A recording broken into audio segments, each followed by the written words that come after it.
आप प्लान कर रहे हैं कि एक स्पिरिचुअल यूनिवर्सिटी एस्टैब्लिश करने का। स्पिरिचुअल यूनिवर्सिटी का आइडिया मुझे मेरी मदर और मेरे गुरुदेव पंडित हंसराज शर्मा जी के साथ डिस्कशन से आया। यंग जनरेशन के लिए इसमें ऐसा क्या होगा? अध्यात्म के मार्ग पर चलें। और आप अपनी यूनिवर्सिटी कहाँ पे लॉन्च करने का? मैं महाराष्ट्र पुणे में मन बना रहा हूँ। महाराष्ट्र पुणे में लोग अध्यात्म को समझने की इच्छा है। स्पिरिचुअलिटी जो है उसमें हमें करना क्या है? जितनी जरूरत है उतना ही उपभोग करना। India is the only country जिसमें कभी इन्वेड नहीं। हाँ, क्योंकि आर्थिक रूप से, बौद्धिक रूप से, सांस्कृतिक रूप से ऋषियों की भूमि होने के कारण बहुत लंबे समय से संपन्न है। नालंदा जैसे विश्वविद्यालय थे, यहाँ पर विश्व गुरु और जगत गुरु हुआ करते थे। तो विश्व के जितने जिज्ञासु लोग हुआ करते थे वो यहीं आते थे और वो जो फीस देते थे उसी से भारत सोने की चिड़िया बनी। आपकी यूनिवर्सिटी में क्या सिमिलैरिटीज हैं? नालंदा यूनिवर्सिटी का एकदम आरंभिक स्वरूप है। मैं अपनी मानसिक शक्ति से आपको प्रेरित करूं कि आप इसे मुझे गिफ्ट कर दें। ऐसा हो सकता है? आप ही मेरा ये जो कर रही हैं शूट सही ये मानसिक शक्तियों से ही कर रही है ना। हाँ, तो आपने बोला कि आपने इन्फ्लुएंस किया है मेंटली। बिल्कुल किया। ओके, सो अगर मुझे ये चीज सीखनी है तो मुझे इसके लिए क्या? इसके लिए मेरी यूनिवर्सिटी में एडमिशन लीजिए। अगर कोई सीख लेगा तो कोई भी कर सकता है? कोई भी नहीं सीख सकता। कि आपने 15 साल तक एक रिसर्च किया है। दुनिया में कोई ऐसी समस्या नहीं है जिसका जवाब हमारे सनातन शास्त्र के अंदर ऋषि मुनि पहले से नहीं देते। तो आप कह रहे हैं कि सनातन और हिंदू दो अलग चीजें हैं? बिल्कुल अलग है।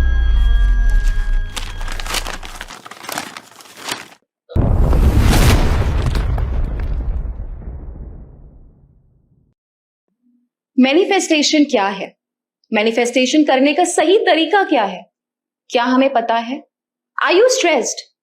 क्या आपको पता है कि स्ट्रेस का मैनेजमेंट कैसे कर सकते हैं? और ये सारी चीजें सनातन धर्म से एसोसिएटेड है। You heard it right. For this discussion today we have Yogesh Kumar Mishra ji, who is an advocate, animal welfare expert and the founder of Sanatan Gyanpeeth Lucknow. So let's begin the video. So welcome to my channel.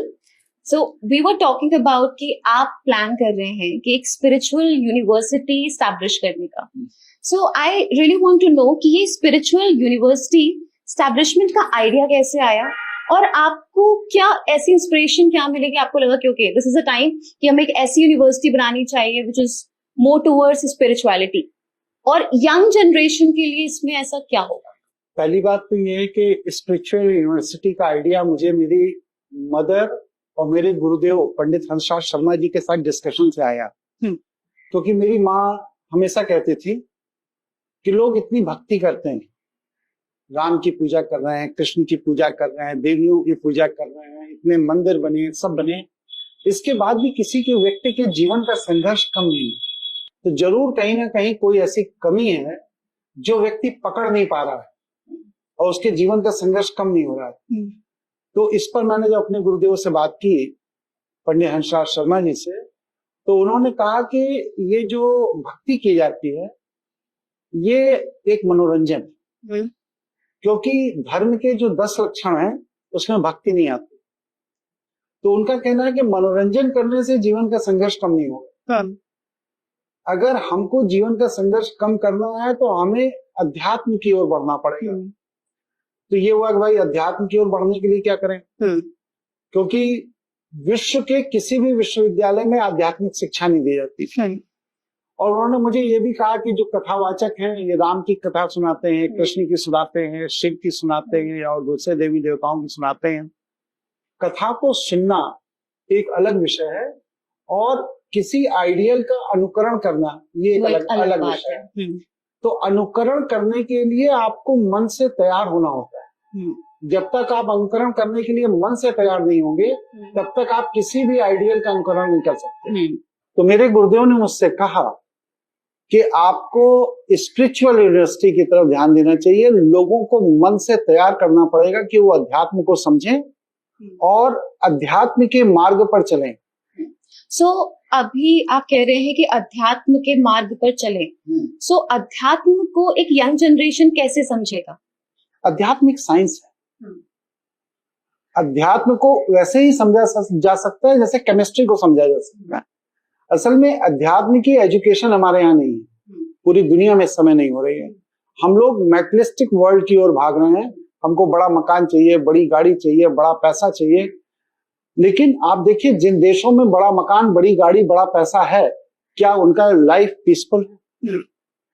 America में suicide नहीं हो रहा है, Japan में suicide नहीं हो रहा है, जर्मन में सुसाइड नहीं हो रहा है, पूरी दुनिया में सुसाइड हो रहे हैं। जिनको हम कह रहे हैं कि ये विकसित हो चुके, वहां पर सुसाइड का रेशियो ज्यादा है। तो इसका मतलब ये है ना कि संपन्नता के बाद भी कोई ऐसा गैप है जो गैप अभी फिल नहीं हुआ। तो उस गैप को जो फिल करना है तो वो आपको स्पिरिचुअल केमिस्ट्री से उसको आप फिल कर पाएंगे। तो जैसे आपने बोला कि जो आधुनिक देश है यानी कि जो डेवलप कंट्रीज हैं, वहां के जो लोग हैं वो खुश हैं, या इंडिया की हम बात करें कि हम लोग एक्चुअली में पैसे को लेकर, मेटेरियलिस्टिक चीजों को लेकर वी आर फोकस्ड, और कहीं ना कहीं एंजाइटी इश्यूज, डिप्रेशन, स्ट्रेस वो बढ़ रहा है। तो ये जो स्पिरिचुअल यूनिवर्सिटी का जो आपका कॉन्सेप्ट है, ये कैसे हेल्प करेगा हमको, and what we can do about it? मैं इसको साइंटिफिक समझाता हूँ। हमारे शास्त्रों में ये लिखा है, यत ब्रह्मांडे तत्पिंडे। हमारे ब्रह्मांड में जो भी कुछ घटित हो रहा है वो हमारे पिंड में घटित हो रहा है। अब आप देखिए, ब्रह्मांड तो खैर बहुत ऊपर की चीज है। हम अपनी पृथ्वी पर क्या रोज जंगलों को काट रहे हैं? अगर हम इस पृथ्वी पर रोज जंगलों को काट रहे हैं तो हम जंगल को बाहर नहीं काट रहे हैं, अपने अंदर भी काट रहे हैं। क्या हम पानी को पोल्यूटेड कर रहे हैं? अगर हम पानी को पोल्यूटेड कर रहे हैं तो हम प्रकृति में पानी को पोल्यूटेड नहीं कर रहे हैं, हम अपने अंदर भी पानी को पोल्यूटेड कर रहे हैं। इसी तरह हम ऑक्सीजन को पोल्यूटेड कर रहे हैं, अपने अंदर भी कर रहे हैं। तो हमें क्या करना है कि हमारी जो पंचतत्वीय शरीर है, क्षिति, जल, पावक, गगन, समीरा, पृथ्वी तत्व, जल तत्व, अग्नि तत्व, वायु तत्व और आकाश तत्व, इसको अगर हम शुद्ध नहीं रखेंगे तो बाहर की दुनिया में कुछ भी प्राप्त करने हम कभी भी सुखी नहीं हो सकते। बट आपको नहीं लगता कि स्पिरिचुअलिटी की बात हम कर सकते हैं, बट ये कहीं ना कहीं बहुत टफ है ना? बिल्कुल टफ नहीं है। मार्केटाइजेशन करके बाजारवाद के तहत सभी कंपनियों को टारगेट दिए गए हैं कि तुमको इतनी कार बेचनी है, तुमको इतनी कैमरे बेचने हैं, तुमको इतनी लाइट बेचनी है, तुमको इतना यूरिया बेचनी है, वगैरह वगैरह। तो ये टारगेट इसलिए दिए जा रहे हैं क्योंकि पूरी दुनिया का पैसा उनके पास है, इसीलिए दिए जा रहा है। और जब पूरी दुनिया का पैसा उनके पास जा रहा है तो एप्पल के मालिक का क्या हुआ? कैंसर से मर गया ना। तो इसका मतलब यह है कि पूरी दुनिया का पैसा भी उनको कैंसर से बचा नहीं पाया। तो हमको अपने को बचाना, हम जब सरवाइव करेंगे तभी तो इस दुनिया में जी पाएंगे, इस दुनिया को एंजॉय कर पाएंगे। अगर हमारा ही सर्वाइवल मुश्किल हो जाएगा तो हम कैसे बचेंगे? तो स्पिरिचुअलिटी जो है उसमें हमें करना क्या है जिसकी वजह से हमें जितनी जरूरत है उतना ही उपभोग करना है। जैसे आज तक हम जीते आए, हमारा इतिहास 1 लाख साल पुराना है। 1 लाख साल में हमको जितनी जरूरत रही हमने उतना उपयोग किया। आज हम लोग कॉमर्शलाइज हो गए हैं। हो क्या रहा है कि अगर हमको भूख लगी है, हमने 2 एप्पल तोड़े, खा लिए। आज क्या है कि एप्पल के बगीचे लगाए जा रहे हैं और बड़ी बड़ी पेटियों में एप्पल फॉरेन भेजा जा रहा है। तो ये प्रकृति का दोहन है। क्यों? क्योंकि आप जब फॉरेन भेज रहे हो तो आधे एप्पल तो रास्ते में सड़ जा रहे हैं, उपयोग तो हो नहीं रहा। दूसरा, वहां बेच कर भी आप क्या कर रहे हो? वो लोग शराब ही तो बना रहे हैं। तो क्या मनुष्य एप्पल खाने के लिए बना है या शराब पीने के लिए बना है? तो इसको हमें समझना पड़ेगा कि अगर एप्पल को ईश्वर ने हमारे खाने के लिए बनाया है तो हम एप्पल को खाएं, एप्पल से शराब बनाकर ना पिए। और अगर हम एप्पल को बिगाड़ कर शराब बनाकर पिएंगे तो हमारे पास पैसा जरूर होगा, थोड़ा सा एक टेस्ट होगा, नशा होगा, लेकिन वो अल्टीमेट कैंसर का कारण होगा। तो स्पिरिचुअलिटी का कनेक्शन सीधा प्रकृति। तो आप कह रहे हो कि मैं प्रकृति के रॉ फॉर्म में जो भी चीज जैसी उपलब्ध है आप उसको वैसे ही कंज्यूम करेंगे तो आपको सेटिस्फेक्शन मिलेगा। और आपने अगर उसको केमिकल से चेंज कर दिया या साइंस की मदद से चेंज कर दिया, फिर आप उसके इंटेक को करेंगे तो आपकी बॉडी के लिए वो एक फॉरेन मटेरियल है। और वो आपकी बॉडी को, क्योंकि फॉरेन मटेरियल है, और जब आप उसको इंटेक करते हो तो आपकी जीवनी ऊर्जा वहां संघर्ष करती है, क्योंकि वो फॉरेन मटेरियल को एक्सेप्ट नहीं करना चाहती है और तरह तरह के रोग पनपने लगते हैं। आज इस बात को साइंटिस्ट महसूस कर रहे हैं, लेकिन मेडिसिन बनाने वाली जो मेडिसिन लॉबी है, ड्रग बनाने वाली ड्रग्स लॉबी है, ये इसको मार्केट में आने नहीं दे रही हैं। क्यों? अगर ये चीजें मार्केट में आ गई तो उनकी दवाइयां नहीं बिकेंगी, उनके इक्विपमेंट्स नहीं बचेंगे, हॉस्पिटल्स नहीं चलेंगे। तो इस वजह से वो लोग इस चीज को समाज में आने नहीं दे रहे हैं। लेकिन रिसर्च चल रही है, पानी पर रिसर्च चल रही है, चावल पर रिसर्च चल रही है, हवा पर रिसर्च चल रही है, क्लाइमेट पर रिसर्च चल रही है। तो हम उस यूनिवर्सिटी के माध्यम से लोगों को एजुकेट करना चाहते हैं। जो चीजें मानवता के हित में है लेकिन हिडन है, छिपाई जा रही हैं, उनको समाज को बताना चाहिए, तभी मानवता बच सकती है। वरना एक समय ये आएगा कि ये प्रकृति मनुष्य को खत्म कर देगी। तो स्पिरिचुअलिटी यूनिवर्सिटी जो रहेगी, स्पिरिचुअल यूनिवर्सिटी जो रहेगी, इसमें आप स्ट्रेस मैनेजमेंट, एंजाइटी या डिप्रेशन, इसको भी आप हील करेंगे? नहीं, हील करने की जरूरत नहीं, क्योंकि ये चीजें एग्जिस्ट ही नहीं करती। जो चीज एग्जिस्ट करती है उसको हील करना, हम इनको क्रिएट करते हैं। एंजाइटी को हम क्रिएट करते हैं, ब्लड प्रेशर को हम क्रिएट करते हैं, डायबिटीज को हम क्रिएट करते हैं। हम तो ये कहते हैं कि जैसे नेचर ने हमको बनाया, आप वैसे जीना शुरू करो। क्योंकि हम पिछले 200 साल में इस तरह से ट्रेंड कर दिए गए हैं, पिछले 10 जनरेशन में, कि हम भूल ही गए हैं कि नेचर के साथ हमें कैसे जीना है। हम बस सिर्फ व्यक्ति को नेचर के साथ जीना सिखाएंगे, और व्यक्ति जब नेचर के साथ जीने लगेगा तो सारी चीजें नेचर उसकी हील करेगी। तो आपको लगता है इट इज इजी कि नेचर के साथ जीना आज के जमाने में? बहुत आसान है। जैसे आप ये बताइए, मनुष्य को छोड़कर 84 लाख योनियां है ना पूरे विश्व में, 84 लाख योनियों में बस ही मनुष्य ही तो है जो नेचर के विरोध में जी रहा है। बाकी और सब कैसे जी रहे हैं? जैसे कि ठीक है, मैं समझ सकती हूँ कि नेचर के विरोध में हम जी रहे हैं, हाँ। लेकिन अगर हमें फॉर द मोशन चलना है, यानी कि अगर हम नेचर को हम एक्सेप्ट करना चाहते हैं, हाँ। तो कैसे कर सकते हैं, क्या कर सकते हैं उसके लिए? सबसे पहली चीज क्या है कि आपको 3 स्टेज पे काम करना होगा। पहले तो आपको मेंटल प्रिपेयर होना है कि हमें लग्जरी छोड़कर नेचर के पास जाना है। आज जो हम अपने कंफर्ट जोन में 11 बजे 12 बजे तक एसी चला के सो रहे हैं, ये अवॉइड करना। क्यों? क्योंकि नेचर में कोई ऐसा जानवर नहीं है, कोई ऐसा पशु पक्षी नहीं है जो सूर्य उदय के साथ ना उठता और सूर्यास्त के साथ ना सोता हो। हम क्या कर रहे हैं? सूर्यास्त शाम को 6 बजे हो रहा है, हम रात 2 बजे सो रहे हैं। तो पहली चीज क्या है कि नेचर ये कहता है कि अगर सूर्यास्त हो गया तो उसके 3 घंटे के अंदर आप सो जाइए। बट आपको लगता है ये पॉसिबल है? यस। अब जैसे कि जॉब्स हैं या बिजनेसेस हैं जहां पे काम इतना रहता है कि हम कभी कभी हमारा टाइम नहीं मेंटेन होता, रूटीन नहीं मेंटेन हो पाती है। जैसे कि कौन सा ऐसा ऑफिस है जो शाम 5 बजे बंद नहीं होता? बहुत सारे ऑफिसेस हैं जहाँ पे नाइट शिफ्ट चलती हैं, जहाँ पे रात को आप 12 बजे तक फ्री होते हैं। नहीं तो आप अपनी कंडीशन पर नौकरी करिए ना, कि भाई मैं डे शिफ्ट कर पाऊंगा, क्योंकि नाइट शिफ्ट के लिए हमें हेल्थ परमिट नहीं। जिसकी किडनी फेल हो जाती है या किडनी में प्रॉब्लम आती है, वो अपनी कंडीशन पर नौकरी करता है। तो वो किडनी फेल इसलिए हुई क्योंकि उसने कॉर्पोरेट हाउस की कंडीशन पर नौकरी की, इसलिए उसकी किडनी फेल हुई। अगर हमें पता है कि हम कॉर्पोरेट हाउस की कंडीशन पर नौकरी करेंगे तो हमारी किडनी फेल होगी, लेकिन जब हमारी किडनी खराब हो जाती है तो उसके बाद 2 ऑप्शन है, या तो कॉर्पोरेट हाउस हमको हमारी कंडीशन पे रखता है, नहीं तो हमें निकाल के बाहर कर देता है। तो हम किडनी खराब होने के पहले ही क्यों ना अपनी कंडीशन पे नौकरी करें। राइट।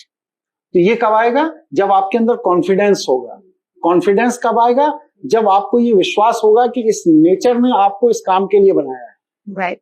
लेकिन मान लीजिए कि इस सिचुएशन में, क्योंकि ये सिचुएशन हर किसी के लिए टफ हो जाती है, जहां पे एक तरफ हमारा ये भी फोकस होता है कि हम स्ट्रेस फ्री रहें, हमें एंजाइटीज ना हो, बट दूसरी तरफ हमारा फोकस रहता है, जिसको आप माया भी कहते हैं, हम मेटेरियलिस्टिक चीजों से ज्यादा हमारा ये होता है कि रिस्पॉन्सिबिलिटीज बहुत होती हैं, कि बच्चे हैं, बच्चों की स्कूलिंग है, उसकी पढ़ाई के खर्चे हैं, खुद जॉब करना है, बट उसके साथ साथ हमें रहता है कि हम पढ़ाई भी कर सके, जॉब भी कर सके, घर की रिस्पॉन्सिबिलिटीज भी निभा सके, लेकिन उसके साथ साथ कहीं ना कहीं हम स्ट्रेस फ्री भी रहें। तो ऐसा क्या प्रोविजन रहेगा आपकी यूनिवर्सिटी में जो इस चीज को बैलेंस करेगा? जीवन में सारे संघर्ष आपके मस्तिष्क के अंदर से शुरू होते हैं और बाहर बिखर जाते हैं। आपके जीवन के सारे संघर्ष पहले आपके मस्तिष्क के अंदर होते हैं, फिर वह ऊर्जा बाहर की तरफ फैलती है तो आपका जीवन संघर्षमय हो जाता है। हम मस्तिष्क के अंदर संघर्ष की ऊर्जा पैदा ही नहीं होने देंगे, और जब आपके मस्तिष्क के अंदर संघर्ष की ऊर्जा पैदा नहीं होगी तो आपके आसपास के एटमॉस्फेयर में आपको स्ट्रगल नहीं करना पड़ेगा। तो आप ऐसा कह रहे हैं? ऐसे मैंने उदाहरण है। हाँ। ऐसे मेरे उदाहरण है। मैं तो लाइव क्लासेस देता हूँ, मेरे पास कई 1500 क्लासेस के वीडियो उपलब्ध हैं, और जिन लोगों ने मुझको फॉलो किया है उनके जीवन के संघर्ष खत्म हो गए। लोगों की 50% किडनी काम करती है, रिवर्स कर गई, 100% वापस आ गई। लोगों को हार्ट अटैक 2-2, 3-3 पड़ चुके हैं, इसके बाद आज डॉक्टर कहते हैं आपका हार्ट एकदम सही है। डायबिटीज रिवर्स हो गई। तो मैं तो देख रहा हूं ना कि इस लाइफ स्टाइल को अडॉप्ट करने के बाद लोगों की हेल्थ रिवर्स हो गई। आपने जैसे बोला था कि आपने 15 साल तक एक रिसर्च किया है, तो उसके बारे में बताइए कि उस रिसर्च से आपको क्या पता चला? हमारे सनातन शास्त्र, दुनिया में कोई ऐसी समस्या नहीं है जिसका जवाब हमारे सनातन शास्त्र के अंदर ऋषि मुनि पहले से नहीं लिख गए, क्योंकि वो भविष्य दृष्टा थे। उनको मालूम है कि मानव के आगे भविष्य में क्या क्या दिक्कतें आएंगी, उन दिक्कतों का समाधान वो इसमें लिख गए। अब हम लोग क्या कर रहे हैं कि हम लोग शास्त्रों को नहीं पढ़ते। जब आप शास्त्रों को पढ़ेंगे तो आपको पता लगेगा कि अभी क्या समस्याएं चल रही हैं और इसके बाद आगे क्या समस्या आने वाली है। तो हमारे ऋषि मुनि अभी जो समस्या चल रही है इसका समाधान भी लिख गए हैं, आगे जो समस्याएं आने वाली हैं उनका समाधान भी लिख गए हैं, लेकिन हमारी स्टडी नहीं है। इसलिए हम ये पाते हैं कि हमारे जीवन में स्ट्रगल है, इसका कोई रास्ता नहीं है, कोई विकल्प नहीं है, लेकिन हर चीज का समाधान सनातन शास्त्रों में है। तो मैंने जो अपना समय दिया 15-16 साल सनातन शास्त्रों के अध्ययन पर, मैंने ये पाया कि जीवन में कोई ऐसा विषय नहीं है जो संघर्ष है और शास्त्र में नहीं। तो मैं ये चाहता हूं कि संघर्षों की एक सूची बनाई जाए और उसके आगे भारतीय शास्त्रों में उनका क्या समाधान है उसकी सूची बनाई जाए, जिससे कि आम आदमी एट ए ग्लांस देख सके कि अगर मुझे ये प्रॉब्लम है तो मुझे ये समाधान है, ये प्रॉब्लम है तो ये समाधान है। तो आप ये भी कहना चाह रहे हैं कि जो स्पिरिचुअलिटी है वो it is equivalent to Sanatan? Yes. How? आध्यात्मिकता, देखिए सनातन क्या है पहले इसको समझ लेते हैं। भगवान शिव का एक शिव औरा है जिसे हम शिवलिंगम कहते हैं, जिसे दिए की लौ भी कहते हैं।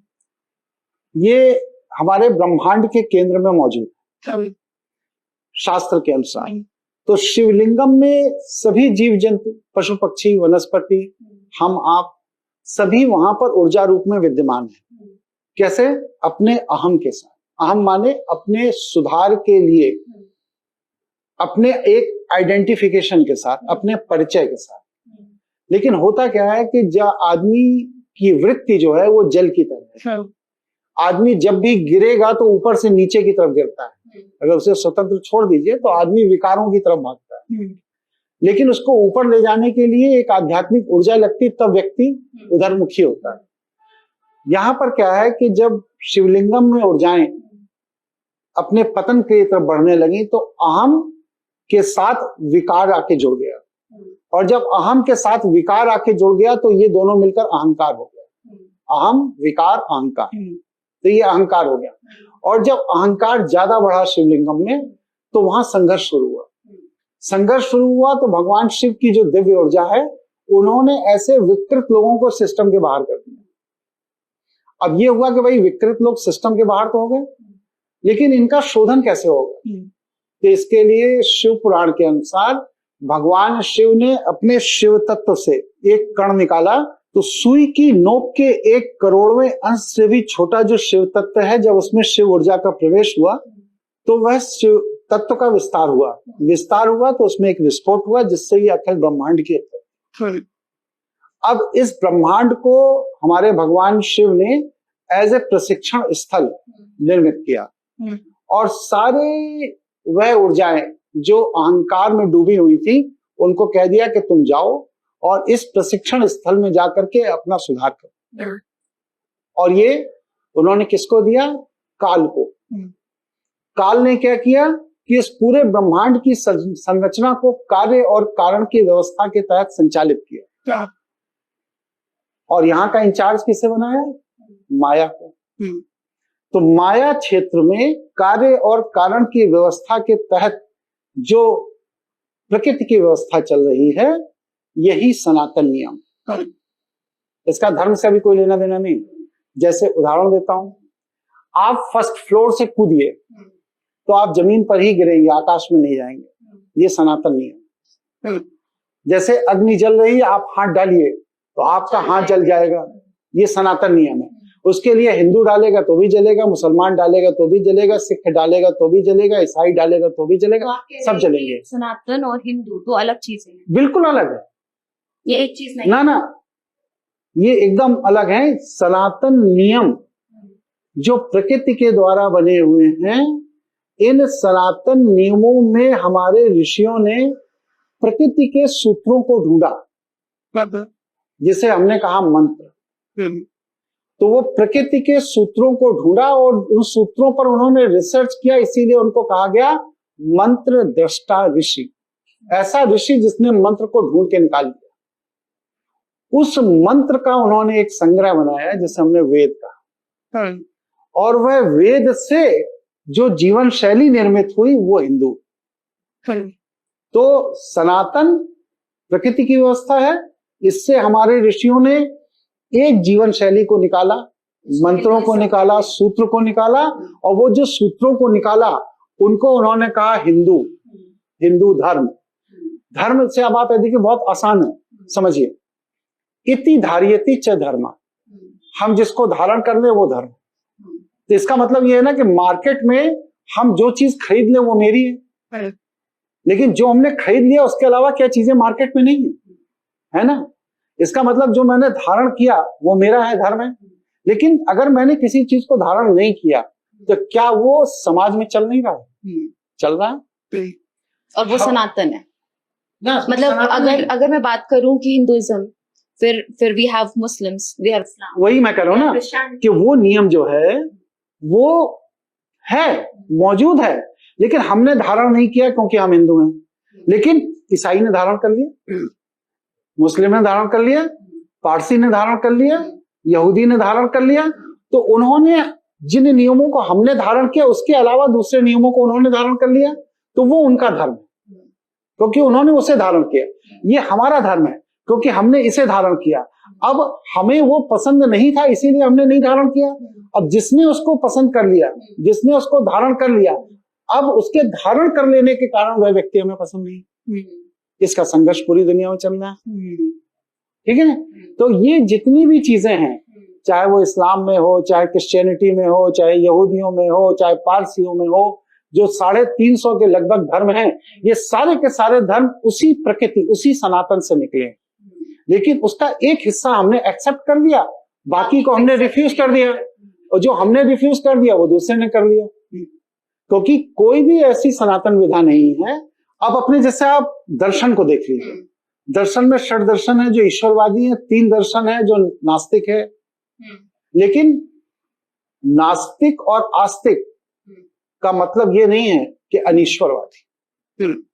आस्तिक वह है जो वेदों के सिद्धांतों में विश्वास रखता है, वो आस्तिक है। जो वेदों के सिद्धांतों में विश्वास नहीं रखता वो नास्तिक है। लेकिन दोनों ही ईश्वर में विश्वास रखते हैं। अब एक तीसरी फसल निकल के आई, ईश्वर विरोधी, जो ईश्वर के अस्तित्व को नहीं मानते। तो जो ईश्वर के अस्तित्व को नहीं मानती वो इसलिए नहीं मानती क्योंकि उन्हें सनातन नियम की जानकारी नहीं है। लेकिन ऐसा नहीं है कि वो ईश्वर के अस्तित्व को नहीं मानती तो अपनी हाथ आग में डालेंगे तो उनका हाथ नहीं जलेगा, जलेगा। क्यों? क्योंकि अब केमिस्ट्री आ गया है। तो आप उनके साथ डिस्कशन करेंगे ना तो वो कहेंगे केमिस्ट्री के इस फार्मूले के कारण हाथ जल गया। केमिस्ट्री की उस फार्मूले की खोज की गई, आविष्कार नहीं किया गया। तो मतलब कि खोज का मतलब यह है कि चीज पहले से एग्जिस्ट कर रही थी, हमने उसे ज्ञात कर लिया। राइट। तो इस तरह जो सनातन दर्शन है, सनातन जीवन शैली है, वह हिंदू है। लेकिन वहीं तक हिंदू नहीं है। अगर आप सनातन नियमों को जाएंगे तो आज विश्व में जितने भी धर्म हैं ये सब सनातन नियमों से ही उपजे हैं। उसका सबसे बड़ा कारण मैं जो समझता हूं ये है कि क्लाइमेट। तो मैं आपको इंटरप्ट करूंगी, अभी आपने बोला कि जितने भी धर्म हैं वो सब सनातन से निकले हैं। यस। अब अगर हम ऑल ओवर द वर्ल्ड देखते हैं, हर किसी की लैंग्वेज अलग है, हर किसी का कल्चर अलग है, और हम सनातन की बात करते हैं तो कहीं ना कहीं हम सब कनेक्ट हो जाते हैं वेद से, उपनिषद से, जो कि शायद क्रिश्चियंस ने नहीं पढ़ा होगा, मुस्लिम से नहीं पढ़ा होगा, और काफी सारे हिंदूज ने भी नहीं पढ़ा है। तो आप कैसे कह सकते हो कि सारे सनातन से निकल रहे हैं?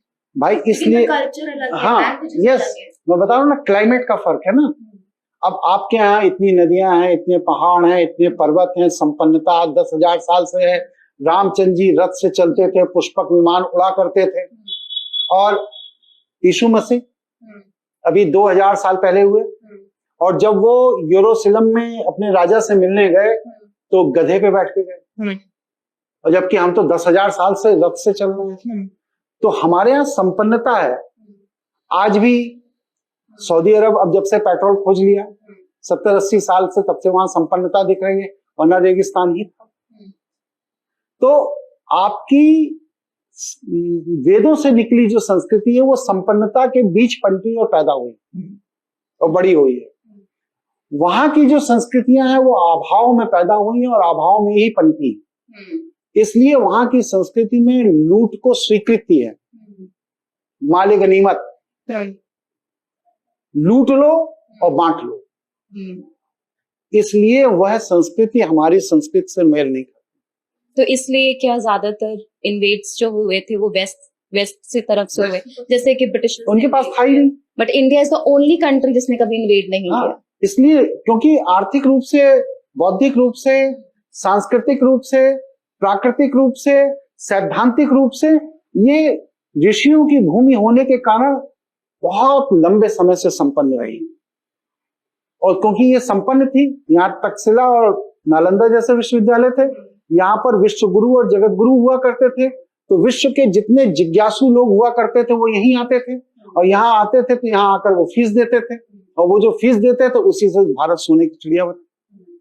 और जो जाहिल टाइप के लोग थे जो भारत नहीं आए, वो अभाव में ही जीते रहे, और अभाव में जीते रहे तो एक समय बाद वो डकैत बन गए। और बट आज तो हमारे पास कुछ भी ऐसी यूनिवर्सिटी है नहीं। इसीलिए तो बना रहा हूँ, इसीलिए तो बना रहा हूँ कि भारत में आज से 3000 साल पहले गौतम बुद्ध के आगमन के पूर्व जो भारत के अंदर संपन्नता थी, उसका रहस्य था भारत की आध्यात्मिक विश्वविद्यालय। अगर आज भारत में फिर से आध्यात्मिक विश्वविद्यालय का दौर चल जाए तो भारत का आध्यात्मिक विश्वविद्यालय ही पूरे विश्व को अमन चैन दे सकता है। वरना तो पूरा विश्व तृतीय विश्व युद्ध के मुहाने पे खड़ा हो गया ना। ये बात है। तो हमें मानवता की रक्षा करनी है। मानवता की रक्षा कब होगी? जब व्यक्ति के जीवन का संघर्ष कम होगा। अब जैसे आपने नालंदा यूनिवर्सिटी की बात करी, तो नालंदा यूनिवर्सिटी और आपकी यूनिवर्सिटी में क्या सिमिलैरिटीज हैं? देखिए, नालंदा यूनिवर्सिटी जो है वो एक 150 साल 200 साल में धीरे धीरे विकसित हुई, और हम नालंदा यूनिवर्सिटी का एकदम आरंभिक स्वरूप है। हमारी भी यूनिवर्सिटी 150-200 साल बाद, 300 साल बाद नालंदा की तरह विकसित होगी। आरंभिक स्वरूप मतलब? आरंभिक स्वरूप मतलब कि अभी बहुत सिलेक्टेड सिलेबस हैं, सिलेक्टेड टीचर्स हैं, बहुत सिलेक्टेड लोग हैं। लेकिन जब आदमी को ये पता लगेगा तो हमारे पास लोग आएंगे तो हमारे विश्वविद्यालय का विस्तार होगा। अभी जो इस समय हम काम कर रहे हैं वो सबसे ज्यादा मेंटल वेव पे काम कर रहे हैं। मानसिक शक्तियों से व्यक्ति के जीवन का संघर्ष कम कैसे किया जा सकता, क्योंकि मुझे लगता है कि पूरी दुनिया में अगर सबसे ज्यादा किसी विषय पर काम करने की जरूरत है तो मानसिक शक्तियों पर। स्ट्रेस मैनेजमेंट, आप कह रहे हैं? स्ट्रेस मैनेजमेंट तो एक अलग विषय है, मानसिक शक्ति पर। अब जैसे कि ये पॉट आपका है, इस पॉट को मुझे लेना है, मेरे पास 2 ऑप्शन। पहला ऑप्शन ये है कि मैं आपको इसकी कीमत पूछूं, पैसे दे दूं, आप मुझे दे दो। और दूसरा है कि मैं अपनी मानसिक शक्ति से आपको प्रेरित करूं कि आप इसे मुझे गिफ्ट कर दें। ऐसा हो सकता है? मैं तो रोज ले रहा हूं। आप ही मेरा ये जो कर रही है शूट, सही ये मानसिक शक्तियों से ही कर रही है ना। हाँ, तो मैं तो रोज ले रहा हूँ, पूरी दुनिया में घूम घूम के ले रहा हूँ। मैं तो ब्राह्मण हूँ, लोगों से मदद लेना मेरा जन्मसिद्ध अधिकार है, आपसे भी। तो आप जब मानसिक शक्ति की बात कर रहे हैं तो आप क्या कह रहे हैं कि आपने वो शक्ति आपने मेरे अंदर डाली हो? मैंने बोला नहीं, मैंने आपसे मिला, मुझे लगा कि आप एक प्रतिभावान हैं, आपके पास इंफ्रास्ट्रक्चर है, संपन्न है, और आपकी इस प्रतिभा का इस्तेमाल मैं कर सकता हूँ अपने आध्यात्मिक विश्वविद्यालय के लिए। तो मैंने आपके मस्तिष्क में यह विचार डाला कि आपको मेरी मदद करनी चाहिए, और आप अपना पूरा इंफ्रास्ट्रक्चर लगा करके मेरी मदद कर रही हैं। ये इंफ्रास्ट्रक्चर मैं तो आप कह रहे हैं कि ये एक प्रैक्टिस है जो कोई भी कर सकता है? मैं तो पूरी दुनिया में कर रहा हूँ, पिछले 10 साल से कर रहा हूँ, जगह जगह घूम के कर रहा हूँ, मैं पूरा दुनिया घूमता हूँ, 1 रुपए अपनी जेब से खर्च नहीं करता हूँ, लोग मेरी मदद करते आप कह रहे हैं ये चीज पॉसिबल है हैं। करना? यस, ये कि कुर्ता भी मेरी किसी मन ने की दिया। बात मुझे बोलना है, हाँ, बट मैं बोलूंगी नहीं। बोलूंगी नहीं, हम अपने ब्रेन से आपको सिग्नल देंगे और आप वो काम करने लगेंगे जो हम चाहें। ऐसा हो सकता है? अभी 10 मिनट पहले हुआ, जैसे?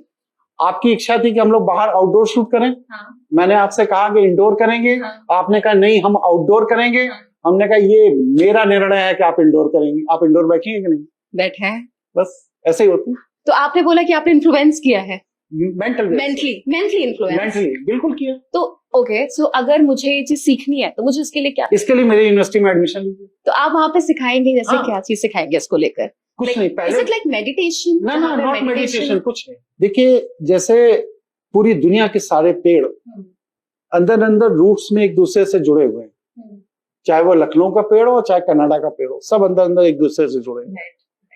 उसी तरह इस सृष्टि में हम सभी लोग एक दूसरे से जुड़े, जैसे इंटरनेट में हम सभी लोग एक दूसरे से जुड़े हैं। अब पता लगा मैंने अपने ड्रॉप बॉक्स में कोई चीज डाली और आपको कोड भेजा, आपने मेरे ड्रॉप बॉक्स से वो चीज निकाल ली, अब वो चीज आपके पास हो गई। उसी तरह आपके मस्तिष्क रूपी कंप्यूटर के ड्रॉप बॉक्स में मैंने अपने पास से एक चीज डाल दी और वो ड्रॉप बॉक्स में पड़ी हुई चीज अब आपको चलाना शुरू कर दी। इसको क्या मैं बोल सकती हूँ, क्या ये एक तरह का हिप्नोटाइज करने का तरीका है? ना हिप्नोटाइज अलग चीज है, वो अलग है, सब चीजें तो ये अलग क्या है। है? ये माइंड कंट्रोल गेम है। ओके। किसी दूसरे के मस्तिष्क को प्रकृति की रक्षा के लिए कंट्रोल कर लेना। तो ये तो अगर कोई सीख लेगा तो कोई भी कर सकता है? ना कोई भी नहीं सीख सकता है, यही तो मैं कह रहा हूं। इसको सीखने के लिए व्यक्ति को तैयार होना पड़ता है। जैसे अष्टांग योग है, तो उसमें क्या है, पहले आप यम सीखेंगी, फिर नियम सीखेंगी, फिर प्रत्याहार सीखेंगी, फिर प्राणायाम सीखेंगी, फिर धारणा करना सीखेंगी, फिर ध्यान करना सीखेंगी, तब समाधि में जाएंगी। तो आपको वह पात्रता विकसित करनी है जिससे आप प्रकृति की ऊर्जा का इस्तेमाल करें। लेकिन वह पात्रता कैसे विकसित होगी, इसको एजुकेट करने के लिए विश्व में कोई इंस्टीट्यूशन नहीं है। मैं आपको वह पात्रता विकसित करने की कला सिखाऊंगा। जब आप वह पात्रता विकसित कर लेंगी तो आपके अंदर किसी का अहित करने का विचार ही नहीं आएगा। आप कह रहे हैं कि मतलब इस मेंटल कंट्रोल जो टेक्निक है, इसमें कोई नेगेटिव एस्पेक्ट्स नहीं है? मान लीजिए अगर मेरे पास ये एक हाइपोथेटिकल सिनेरियो, मैंने आपसे आपकी यूनिवर्सिटी ज्वाइन करी और मैंने ये वर्कशॉप करा जहां पे आई अटेन दिस कि now I can actually control my mind, I can control and influence people कि मुझे जो काम चाहिए मैं करवा सकती हूँ। अब यही चीज में अगर मेरे अंदर कुछ गलत बात आ जाए, अगर गलत बात आएगी तो आपके अंदर वो ब्रेन में एनर्जी डेवलप ही नहीं होगी कि आप किसी और से गलत काम करें, क्योंकि वो पात्रता विकसित करनी पड़ेगी ना। पात्रता मतलब वो आपको अपने अंदर वो कैपेबिलिटी डेवलप करनी पड़ेगी, और वो कैपेबिलिटी डेवलप करने का एक शोधन प्रोसेस है। अगर आप स्वार्थी हैं, धूर्त हैं, मक्कार हैं, चालाक हैं, तो मैं वो लोभी हैं, जनरेट तो आप वहां तक उस एनर्जी तक पहुंच ही नहीं पाएंगे। ओके। तो आपको उस एनर्जी तक पहुंचने के लिए ये सारी चीजें पहले छोड़नी पड़ेगी, तब आप वहां पहुंचेंगे। तो आप ये कह रहे हैं कि अगर मुझे इसको अटेन करना है, जो कि एक तरह का मेंटल इसे क्या हम बोलेंगे? मैं स्पिरिचुअल एनर्जी कहता हूं, आध्यात्मिक ऊर्जा। तो स्पिरिचुअल एनर्जी में आप कह रहे हैं कि आई कैन कंट्रोल किसी का भी दिमाग? किसी का नहीं, खुद का। जीव जंतु, पशु पक्षी, वनस्पति, हवा, पानी, आग, किसी। तो अब जैसे कि ऐसा आपने भी सुना होगा, मैंने बहुत सुना है कि कुछ लोग ऐसे होते हैं जो जानवरों से बात कर सकते हैं। हाँ, तो क्या ये भी एक स्पिरिचुअल एनर्जी है? ये इसी विद्या से है। यीशु मसीह के बारे में कहा जाता है कि वो नाव से जा रहे थे, हवा का तेज झोंका आ गया, तूफान जिसे कहते हैं, और नाव डगमगाने लगे। लोगों ने कहा कि अब हम सब डूब के मर जाएंगे। यीशु मसीह उठे और उन्होंने हवा से कहा रुक जाओ, हवा रुक गई। ऐसे मेरे अपने जीवन के दर्जनों एक्सपीरियंस हैं। मेरे जो लोगों को ट्रेंड किया है, मैं आपको अगले इंटरव्यू में मिलवाऊंगा कभी, 2 से 2.5 साल हो गए, वो लोग अग्नि पर चढ़ा हुआ भोजन नहीं खाते हैं। मतलब कि आग पर पकी हुई कोई चीज उन्होंने 2.5 साल नहीं खाई। आप नवरात्र में 9 दिन व्रत रहते हो, 10वें दिन आपको ड्रिप लगवानी पड़ती है, या वीकनेस हो गई, सो जाते हैं। लेकिन वो लोग 2.5-3 साल से कुछ भी नहीं खा रहे हैं अग्नि पर चढ़ा हुआ, और उसमें एक स्टेज एडवांस। अब तो लोगों ने फल भी छोड़ दिया, फल भी नहीं ले रहे, बस ये पानी पी रहे हैं जिंदा। तो अगर अब जैसे आप बोल रहे हो पानी पी के वो जिंदा है, तो अब ये जो स्पिरिचुअलिटी है कहीं ना कहीं हमारा होता है कि हमको एक बैलेंस क्रिएट करना है, जहाँ पे हम स्पिरिचुअल भी होना चाहते हैं, बट उसके साथ साथ हम मेटेरियलिस्टिक चीजें भी चाहते हैं, हम पैसा भी कमाना चाहते हैं। देखिए, मेटेरियलिस्टिक चीज आप क्यों चाहती हैं? क्योंकि आप दुनिया में कहीं ना कहीं कंपटीशन चाह रही हैं, उनसे बेहतर हम हो जाए, उनसे ज्यादा हमारे पास हो जाए। तो जब आप हमारी आध्यात्मिक यूनिवर्सिटी में आएंगी तो आपके अंदर कॉम्पिटिट करने की इच्छा ही खत्म हो जाएगी। बट आपको नहीं लगता कि देखिए, दो चीजें होती है कंपटीशन में। एक कंपटीशन होता है कि हम दूसरे से करते हैं, बट एक कंपटीशन होता है जो हम खुद से करते हैं, कि अगर पिछले साल मैंने ये किया तो इस साल मैं उससे बेहतर करना चाहूंगी। आप बेहतर करने के लिए मेटेरियलिस्टिक चीजों पर क्यों बेस हैं? आप ब्रेन से कमांड दीजिए कि आपके रेस्टोरेंट में 200 लोग आए हैं इस साल, अगले साल 400 हो जाए।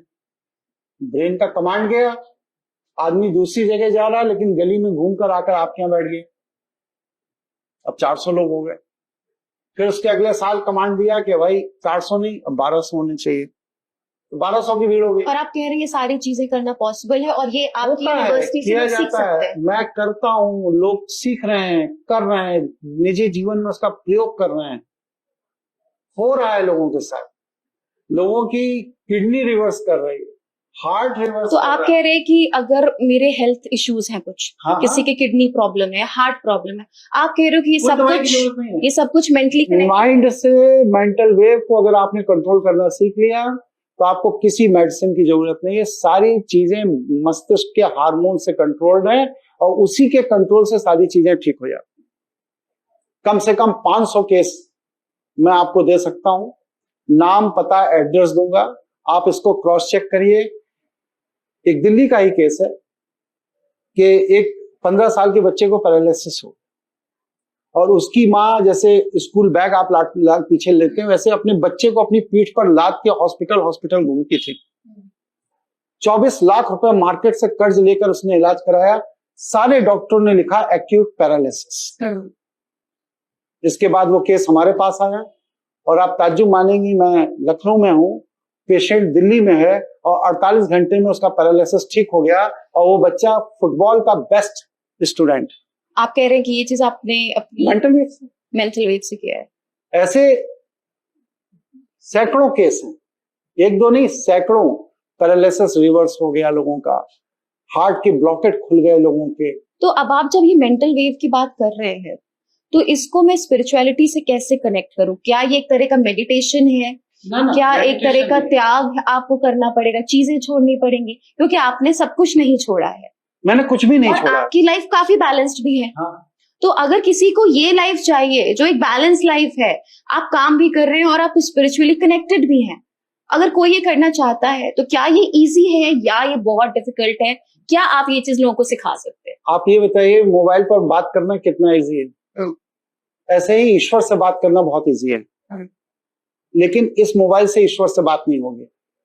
जिस मोबाइल से ईश्वर से बात होगी उसके लिए आपको सुपात्र बनना है। आप सुपात्र बन जाइए। सुपात्र मतलब आप अपनी क्वालिटी को डेवलप कर लीजिए कि आप ईश्वर से बात कर सके। अब जैसे मान लीजिए मुझे प्राइम मिनिस्टर से बात करनी है, तो मैं तो लेमैन हूं, मुझे तो गार्ड घुसने भी नहीं देगा। लेकिन अगर अभी मैं अपने को इम्प्रूव करके सुप्रीम कोर्ट का जज हो जाऊं और फिर मुझे प्राइम मिनिस्टर से बात करनी है, आराम से बात हो जाएगी, क्योंकि मैंने इम्प्रूव किया अपने को और मैं उस जगह पहुंच गया जहां पर अब प्राइम मिनिस्टर से बात करना कठिन नहीं। उस स्थिति में जब आप आ जाते हैं तो आप ईश्वर से कभी भी किसी भी समय बात कर सकते हैं। तो आप कह रहे हैं कि ईश्वर है? बिल्कुल। ईश्वर ने सृष्टि चल कैसे रही?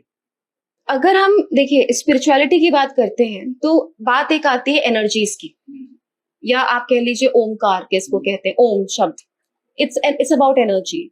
फिर हम बात करते हैं जैसे कि हिंदुइज्म में कि देव देवी देवताओं की बात करते हैं, फिर अलग अलग रिलीजन में अलग अलग चीजें बात करते हैं।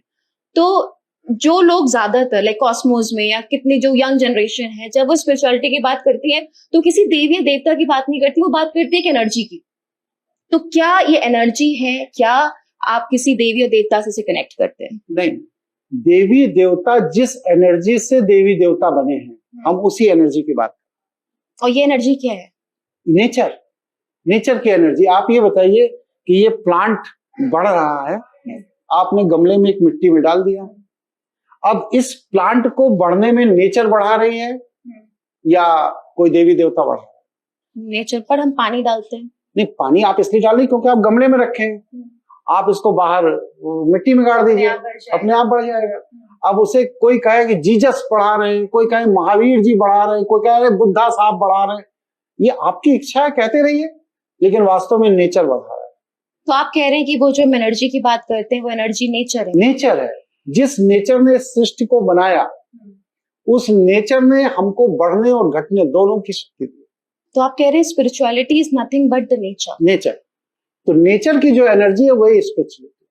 ओके, बट नेचर तो मान लीजिए, नेचर की अगर हम बात करें यानी कि पेड़ पौधे, ये तो अर्थ में है, प्लैनेट अर्थ, और ये चीज किसी और प्लैनेट में भी नहीं है, राइट? और उसके बाद हम एक एनर्जी की बात करते हैं, या नासा की भी कुछ पिक्चर्स थी जिसमें उन्होंने दिखाया कि शिव जी का डमरू बना हुआ है, कई सारे ऐसे पिक्चर्स नासा ने भी जनरेट किए हैं। तो ब्रह्मांड में फिर क्या है? अगर आप कह रहे हैं नेचर की एनर्जी है तो ब्रह्मांड क्या है फिर?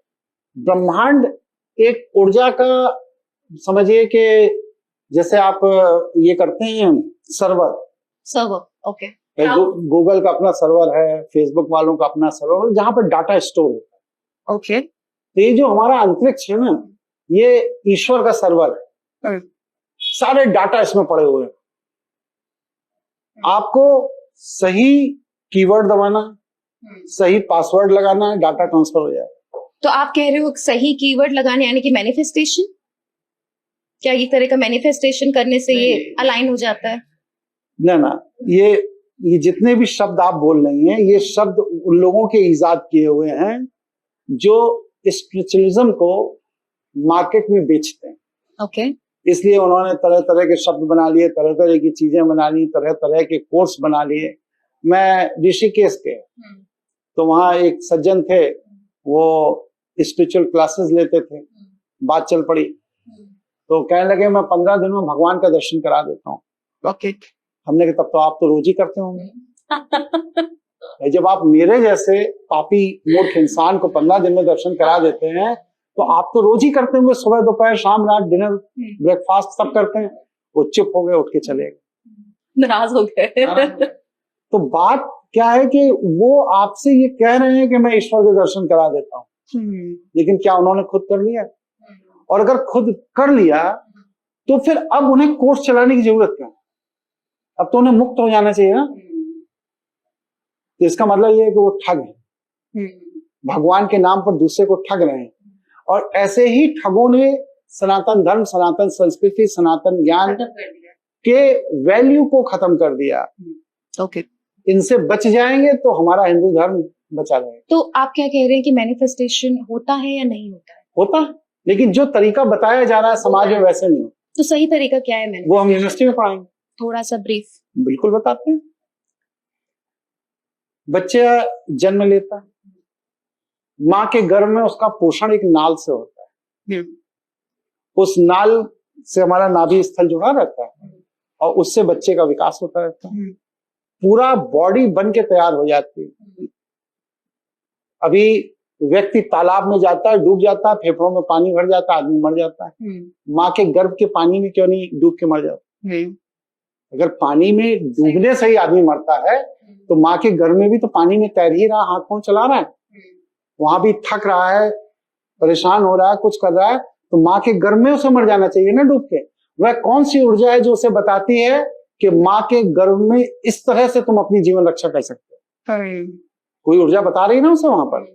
अब बच्चे ने जन्म लिया, माँ के गर्भ के बाहर आया, 9 महीने प्रशिक्षण लिया ना, और इसके बाद उस बच्चे को बाहर आने पर आप तालाब में फेंक दीजिए, वो डूब के मर जाता है। तो आखिरकार दोनों जगह पानी है। वह बच्चे को ऐसी कौन सी चीज मिस हो गई जो वो माँ के गर्भ में जानता था और माँ के गर्भ के बाहर आके भूल गया? वो जो चीज मिस हो गई ना, वही ईश्वरीय इच्छा है। वहां ईश्वर की इच्छा है कि वो उस विद्या का इस्तेमाल करके माँ के गर्भ में जिंदा बना रहे। लेकिन जैसे ही वह माँ के गर्भ के बाहर आया माया क्षेत्र में, ईश्वर की वह विद्या विलुप्त तो हो गई क्योंकि माया का प्रभाव हो गया, लेकिन वो कहीं गई नहीं, वो उसी के अंदर है। अब वो संसार के चमक दमक में फंस गया, तो उस विद्या पर उसका ध्यान नहीं गया। हम अपनी स्पिरिचुअल यूनिवर्सिटी में क्या करेंगे, उसको बताएंगे कि देखो तुम माँ के गर्भ में इस विद्या से बचे रहे, इसलिए इस संसार में भी इस विद्या का इस्तेमाल कर लो तो तुम बच जाओगे। तो और ये सारी चीजें आपने रिसर्च की है 15 ये सब साल हमारे शास्त्रों में लिखी है। और ये आपने 15 साल तक 15 साल का research किया। रिसर्च किया, और रिसर्च करके वह सूत्र निकाले जिन सूत्रों को बताकर समाज को बदला जा सकता है, लोगों को बदला जा सकता है, लोगों के जीवन के संघर्ष को कम किया जा सकता है, लोगों को स्वस्थ किया जा सकता है, लोगों के नौकरी के, व्यापार के, काम धंधे के स्ट्रगल को कम किया जा सकता है। और अभी तक आपने कितने लोगों की मदद करी है इसके थ्रू? मैं मदद किसी की नहीं करता, मैं क्लासेस लेता हूँ। मैंने अभी तक 1500 क्लास लिए हैं, और पूरी दुनिया से लोग जुड़ते हैं, जर्मन से, फ्रांस से, अमेरिका से, अफ्रीका से, ऑस्ट्रेलिया से, कनाडा से, पूरी दुनिया से लोग जुड़ते हैं। और ये मेरे 1500 क्लासेस प्रवचन नहीं है, ये डिस्कशन है, संवाद है। क्योंकि जैसे कथावाचक क्या करते हैं कि पीछे के दरवाजे से आते हैं और व्यासपीठ पर बैठ गए, राम राम राम करके वो पीछे के दरवाजे से भाग जाते हैं। ये नहीं है, हमारे सभी क्लास डिस्कशन है जिसमें कोई भी व्यक्ति पूरी दुनिया से अपना प्रश्न पूछ सकता है और मैं उसका जवाब देता हूं। और जिन लोगों ने प्रश्न पूछे हैं और मैंने जवाब दिया है, उन्होंने जीवन को बदला है। उनके 1-1 करोड़ के पैकेज हैं, लेकिन आज उनके जीवन का संघर्ष खत्म हो गया, और वही 1 करोड़ का पैकेज उनके पास था, इसके बाद वो आत्महत्या की तैयारी कर रहे थे। तो वह कौन सी चीज है कि 1 करोड़ का पैकेज पर वो आत्महत्या की तैयारी कर रहे थे, और पैसा होने के बाद हाँ, और आज उसी 1 करोड़ के पैकेज पर वो जिंदगी को आनंद से जी रहे हैं। उनका घर परिवार, पत्नी, बच्चे सब आनंद में, जीवन में संघर्ष खत्म हो गया। और इस तरह आपके कितने स्टूडेंट्स रहे हैं अब तक? मेरा जो नेटवर्क है वो लगभग 14 लाख लोग पूरी दुनिया से मेरे विचारों को सुन चुके हैं। लेकिन अगर प्रशिक्षण लेने की बात की जाए तो प्रशिक्षण लेने में लगभग 2,500 से 3,000 लोग हैं जिन्होंने स्पेशली मेरे क्लासेस अटेंड करके प्रशिक्षण लिया। आपने मतलब 14 लाख लोगों को गाइडेंस दी है? नहीं, 14 लाख लोगों ने इस विज्ञान को समझने की कोशिश की है। यूट्यूब पर और जगहों पर जो मेरे वीडियोस पड़े हुए हैं उनको सुनकर, समझकर, जानकर, लेकिन मोटिवेट होकर जो मेरे पास स्पेशली प्रशिक्षण लेने आए वो 2,500 से 3,000 लोग हैं। एग्जैक्ट फिगर मुझे अभी नहीं मालूम है, लेकिन लगभग 3,000 लोग हैं। और ये 3,000 लोगों में एक भी व्यक्ति ऐसा नहीं है जिसको लाभ ना हुआ, सभी को लाभ।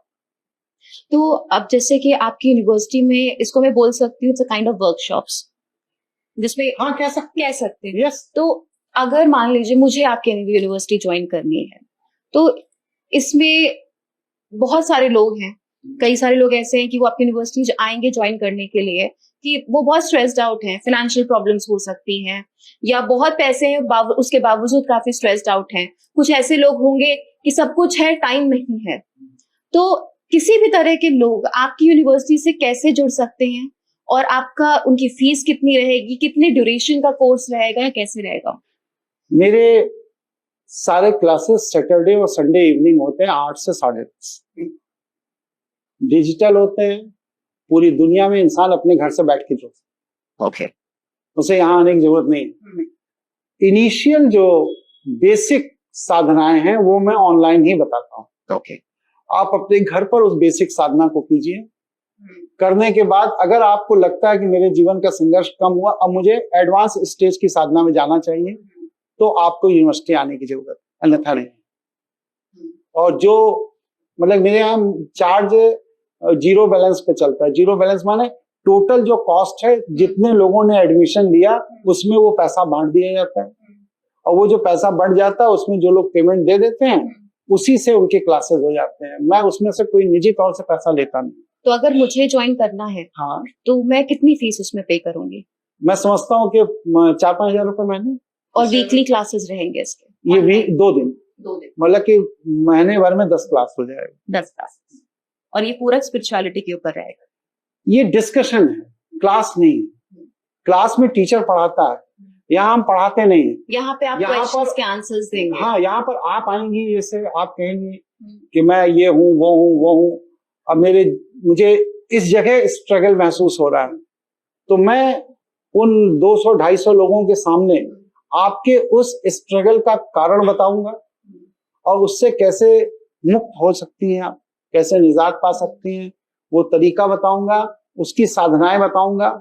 तो आप तो लाभ पाएंगे, साथ में जो 200-250-300 लोग जुड़े हैं वो भी समझेंगे कि मेरे जीवन में मैं कहाँ गलती कर रहा हूं। अब जैसे एक बहुत छोटा सा उदाहरण है, एक बच्ची है पनीर बनाती, क्रिश्चियन, तो वो मेरे पास कल ही रात में आई थी, कह लगे अंकल मेरा 1 करोड़ का इन्वेस्टमेंट है और मुझे प्रॉफिट नहीं हो रहा है। हमने कहा क्यों? तो कहने लगे मेरे पास जो भी आता है कहता है पनीर बनाओ लेकिन हमारे ब्रांड में रैप करके दो। तो हमने कहा फिर? कहना अगर मैं पनीर बनाकर उनके ब्रांड में रैप करके देती हूँ तो मुझे 10 लाख रुपए महीने की इनकम है, जो इतना बड़ा मेरे पास इंफ्रास्ट्रक्चर, लेकिन मैं किसी दूसरे को क्यों प्रमोट करूं? मैं बिजनेस करने आई हूं तो मैं किसी दूसरे को क्यों प्रमोट करूं? इसलिए मैं ऑर्डर रिफ्यूज कर देती हूँ। हमने बस यही तुम गलती कर रही। 1 करोड़ रुपए लगाया ना तुमने, 10 लाख रुपए महीना तुम्हें सीधा सीधा आ रहा है। किसी दूसरे के ब्रांड में रैप करके देने से अगर तुम्हें 10 लाख रुपए महीना मिल रहा है तो 2-3 साल कर लेने में क्या बुराई है? अपनी 1 करोड़ की कैपिटल बाहर कर लो और 5 करोड़ पैदा कर लो, और जब 5 करोड़ पैदा कर लो तो अपना ब्रांड लॉन्च कर दो। लेकिन वेरी फर्स्ट डे हम अपना ब्रांड लेकर आ रहे हैं इसलिए मैं कोई ऑर्डर नहीं लूंगी, तो फिर 1 करोड़ का इंस्टॉलमेंट जो तुम दे रही हो 1.5 लाख रुपए महीना, ये तो तुम देते ही रहोगे, परेशान बनी ही रहोगे। कल अरे अंकल मैंने तो सोचा ही नहीं था कि ये भी किया जा सकता है। कितना छोटी सी बात। So it is more like counseling also. Counselling. अब क्या है, क्योंकि एक ईगो है, मैं अपना ब्रांड लॉन्च करूंगी, उस ईगो के कारण उस समाधान की तरफ आपका दिमाग नहीं जा रहा। जबकि वैदिक संस्कृति क्या करे, सर्वे भवन्तु सुखिनः सर्वे सन्तु निरामया सर्वे भद्राणि पश्यन्तु कश्चित् मा दुर्भाग् भवेत्। सभी के सुख की कामना कीजिए ना, ये व्यावसायिक सूत्र है, वेद मंत्र नहीं है, व्यावसायिक सूत्र है। जब आप सबके कल्याण की कामना करेंगे तो आपका कल्याण प्रकृति अपने आप करने लगेगी। मैं पूरी दुनिया में घूमता हूं, कोई ना कोई शिष्य मुझे हवाई जहाज का टिकट दे देता है, कोई ना कोई शिष्य मुझे कुर्ते दे देता है, कोई मुझे जूते दे देता है, कोई मुझे अपने घर में रोक लेता है, कोई खाना खिला देता है, कोई अपनी गाड़ी में घुमा देता है। पूरी दुनिया को मैंने स्वीकार किया, तो आज पूरी दुनिया मेरे लिए काम कर रही है कि नहीं कर रही है? मेरे जीवन में कहाँ स्ट्रगल? अब आप सोचो कि नहीं मैं एक ऑफिस बॉम्बे बनाऊंगा, एक पुणे बनाऊंगा, एक हरिद्वार बनाऊंगा, एक शिमला बनाऊंगा, तो बनाते रहो, मूर्ख इंसान हो। ऑफिस क्यों बनाना? बॉम्बे पुणे हर जगह ऐसे अपने शिष्य बनाने हैं कि जहां पहुंच जाऊं वहीं अपनापन लगे। जीवन का संघर्ष खत्म। सही बात है। पूरी दुनिया में कोई ऐसा शहर नहीं है जहां मेरे 10-15-20 शिष्य ना हो। बट ये करना इतना आसान भी नहीं है, तो ये आप आसान ही है, यही हम अपनी यूनिवर्सिटी में सिखा रहे हैं।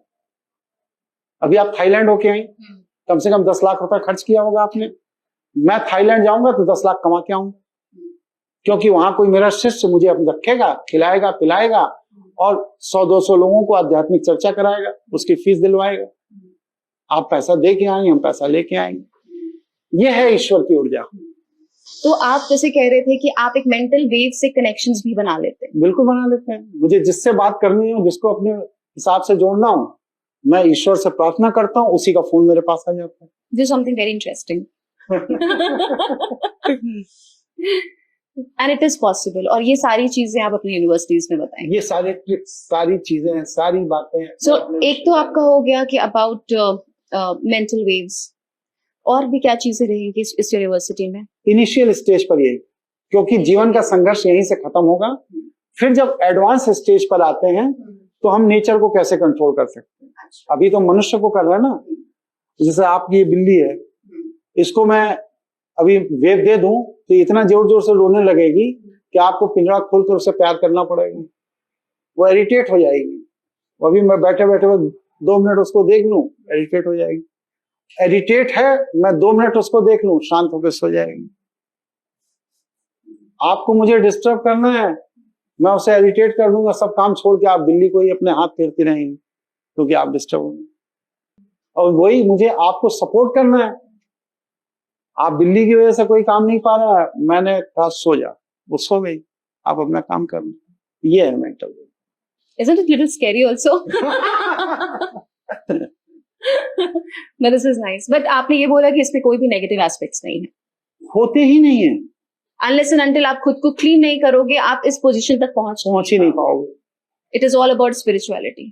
तो आप बेसिकली अपनी यूनिवर्सिटी के थ्रू लोगों को बताना चाहते हैं कि सनातन क्या है, हिंदू क्या होते हैं और स्पिरिचुअलिटी की ट्रू मीनिंग क्या है। ये जो वर्ड्स आ चुके हैं, स्पिरिचुअल एनर्जी का यूज हम अपने जीवन में कैसे कर सकते हैं अपनी लाइफ के स्ट्रगल को कम करने। और मैनिफेस्टेशन का भी सही तरीका क्या है, क्योंकि एक्चुअली इट्स अ फैक्ट कि हम लोग मैनिफेस्टेशन की बात करते हैं बट हमेशा हर चीज पूरी होती नहीं है, तो क्योंकि उसका तरीका गलत है, तो उसका तरीका आप अपनी यूनिवर्सिटी में बताएंगे। And you will start with the digital online classes, जहाँ पे इस मोर ओवर लाइक ये तो मैं पिछले 5 साल से वो आप ऑलरेडी कर रहे हैं, जिसमें आपने 14 लाख लोगों को ऑलरेडी जुड़े हुए हैं अभी भी आपके साथ।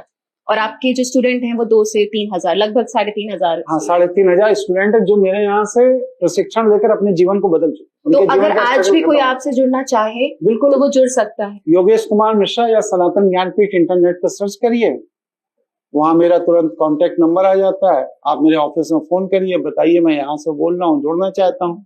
एक आपको फॉर्म डिजिटल भेजा जाएगा, आपको वो हो जाएगा, जो क्लासेस होंगे उनकी लिंक मिलने लगेंगे, आप जुड़ गए। और आप अपनी यूनिवर्सिटी कहाँ पे लॉन्च करने का? मैं महाराष्ट्र पुणे में मन बना रहा हूँ, क्योंकि मुझे लगता है कि महाराष्ट्र पुणे में लोग अध्यात्म को समझने की इच्छा रखते हैं, इसलिए मैं उधर यूनिवर्सिटी डालने का मन। तो आपने जैसे बोला अभी कि मैनिफेस्टेशन करने का तरीका लोगों का गलत है, तो सही तरीका मैनिफेस्टेशन करने का क्या है? और यूजुअली हमारे साथ कैसा होता है, जब हम मैनिफेस्टेशन करना चाहते हैं, हम बोल तो रहे होते हैं अच्छा अच्छा, but back of the mind ना कहीं बहुत नेगेटिव थॉट्स आते हैं, तो उसे कैसे कंट्रोल कर सकते हैं और ये चीज आप कैसे बताएंगे हमको? देखिए, मैंने अभी आपसे कहा ना, अष्टांग योग में सबसे पहले यम। यम का तात्पर्य है हमें क्या नहीं करना है। हम वहां मेडिटेशन करने पहुंच जाते हैं या किसी स्पिरिचुअल इंस्टीट्यूशन में पहुंच जाते हैं, क्या हम 6 महीने पहले से अपने को कंट्रोल करते हैं कि हमें ये नहीं करना है, तैयार होना है, तब वहां जाना है? नहीं करते। तो जब आप तैयार किए बिना जाओगे तो नेगेटिव थॉट तो आप भर के ले जा रहे हो ना, तो वहां चलेंगे। पहले इस नेगेटिव थॉट को खाली करना है ना, तो वो 6 महीने आपको अपने घर पर रहकर करना, जो हमसे ऑनलाइन क्लास में जुड़कर आप सीखेंगे। अब जैसे एक मैं और क्वेश्चन पूछती हूँ, जैसे फिटनेस का हो गया, मैं अपनी बात करती हूँ, फिटनेस का है, मुझे फिट होना है, राइट, लेकिन मैं उस डायरेक्शन में पुश नहीं कर पा रही हूँ खुद को, तो कैसे आप मेरी हेल्प करेंगे कि मैं अपने आप को पुश कर लूँ, मैं रेगुलर हो जाऊं, कि मैं जिम जाऊं, मैं फिट हो जाऊं? जिम जाने की जरूरत नहीं है। ओके, कैसे? आप ये बताइए, मैं 60 साल का हूँ, कहीं से अनफिट दिख रहा हूँ? नहीं दिख रहा हूँ। सबसे बड़ी चीज क्या है कि हम आवश्यकता से अधिक इंटेक करते हैं, थॉट्स का भी, सीन्स का भी, साउंड का भी, भोजन का भी। जितनी हमें जरूरत नहीं है उससे ज्यादा इंटेक करते हैं, और जब हम जरूरत से ज्यादा इंटेक करेंगे तो हमारे अंदर क्या होगा, हमारे जो टिश्यू है ये ओवरलोड हो जाएंगे, और जब ये टिश्यू ओवरलोड हो जाएंगे तो हम बीमार हो जाएंगे। भोजन कितना करना चाहिए और कैसे करना चाहिए, बहुत छोटी सी चीज बता रहा हूं। भगवान ने 2 हाथ दिए ना, ये इतने बड़ा ही आपका पेट है, बस ये जो 2 हाथ है, अंजुली, इतना बड़ा आपका पेट है। इस अंजुली में कितना भोजन आएगा? थोड़ा सा। तो जितना इस अंजुली में आएगा उतना ही तो पेट भरने के लिए खाना है, लेकिन हम तो पूरी थाली सजा के बैठ रहे हैं इतनी बड़ी। तो जब आपको 1 अंजुली भोजन करना है लेकिन आप 10 अंजुली भोजन कर रहे हैं तो क्या होगा? बट अगर हम खाना कम खा रहे हैं तो कभी कभी ऐसा होता है जैसे कि we do not get the proper portion, protein नहीं है, या कहाँ की बात कर रही हैं आप? मेरे 60 से 70 फॉलोअर हैं जो कुछ भी नहीं खाते, बस सिर्फ फल खाते हैं और आप और कह रहे हैं ये उस- करने से एनर्जी मिलती है, है। और उसमें भी हम्म, 3-4 ऐसे हैं जो फल भी नहीं खाते, बस सिर्फ पानी पीते, और 8-2.5 साल से सब जिंदा हैं, कोई नहीं मरा और ना कोई दुबला हो। तो आप ये कह रहे हैं साइंटिफिकली जैसे बोला जाता है कि आपका प्रोटीन इंटेक कितना होना चाहिए, हेल्दी कार्ब्स आर आल्सो ये इम्पोर्टेंट। मार्केटिंग है, ये मार्केटिंग है। ये मार्केटिंग। मैं 24 घंटे में एक बार खाना खाता हूँ। मैं आपके पुणे आया हूँ तो मैंने कल 1 रोटी खाई और 1 कटोरी चावल खाया। कल से आज दिन का 12-1 बज रहा है, अभी तक मैंने कुछ नहीं खाया। कोई वीकनेस लग रही है आपको? मैं क्या आप इंटरमिटेंट फास्टिंग को सपोर्ट करते हैं? देखिए, ऐसा है कि मैंने बताया ना कि फास्टिंग की जरूरत नहीं है। आप फास्टिंग में मत जाइए। आप फास्टिंग फिर मार्केटिंग में आपको लग जा रहे हो। अपने शरीर को खुद देखिए कि हमारे शरीर को कितनी जरूरत है। अगर जरूरत है तो इस अंजलि से ज्यादा नहीं, अपने को देखिए। तो आप और इस कह रहे हो अंजलि से कि खाली चाहे इंटरमिटेंट फास्टिंग हो या जिम जाना हो, सब बेवकूफी की बात, हाउ अबाउट ये सब फिजिकल मार्केटिंग फिटनेस? है। बट फिजिकल फिटनेस आप करके तो देखिए। मैं बता तो रहा हूँ, जितना आपकी अंजलि में, आपको एक मैं टिप देता हूँ, 3 महीने आप करिए। मैं कहता हूँ कि मान लीजिए किसी व्यक्ति का वेट 60 kg, उसको कुछ नहीं करना है। सुबह 9 बजे से 11 बजे के बीच में 600 ग्राम फल खाने हैं, ओके, ठीक है? और इसके बाद फिर 3 घंटे तक कुछ नहीं खाना है, फिर अपना खाना खाना है। बात खत्म हो। तो खाना खाने में क्या खा सकते हैं? चाहे जो खाए। और उसके बाद आपने बोला उसके बाद कुछ नहीं खाना चाहिए। किसके बाद? लाइक आप सुबह उठे, फ्रूट्स खाए, मनोरंजन किया, सब कुछ कर लिया। 9 बजे से 11 बजे को लोग जल्दी उठते हैं, कोई लोग लेट उठते हैं। आपने 600 ग्राम फल खा लिया, ठीक है। फल खा लेने के बाद अब आपका पेट भर गया ना। अब आपको 3 घंटे तक कुछ नहीं खाना है क्योंकि पेट भर गया। फिर अब आपने 3 घंटे बाद जो भोजन किया वो कितना किया? 1 अंजलि खा लिया, फिर पेट भर गया। अब जरूरत खत्म हो गई, अब कल सुबह फिर खाएंगे। तो आप कह रहे हो दिन में सिर्फ जितना कम से कम नहीं, जितना 1 अंजलि में आए बस इतना। इससे ज्यादा अगर आप खा रहे हैं तो आप ओवर डाइट खा रहे हैं। बाकी जितने भी ये मार्केटिंग में मिनरल्स कम होते हैं, आयरन कम होता है, विटामिन कम होता है, ये कम होता है, वो कम होता, ये सब मार्केटिंग है मेडिसिन कंपनियों की। अब आप कहोगे कि लेकिन गांव की तो महिलाएं कुपोषण से पीड़ित, तो वो तो भाई इतनी मोटी मोटी 6 रोटी खा रही ना, फिर क्यों होगी? क्यों? इसलिए हो गई क्योंकि उनका आहार सनातन सम्मत नहीं है। गेहूं सनातन आहार का पार्ट नहीं है। तो सनातन का क्या पार्ट है खाने के लिए? बाजरा है, मक्का है, जुनरी है, कौंध है, जो मोटा अनाज जिसे आप कहते हैं, जो नेचर खुद पैदा करता है, उसे खेती बुआई नहीं की जाती। अब गेहूं को एग्रीकल्चर से पैदा किया जाता है।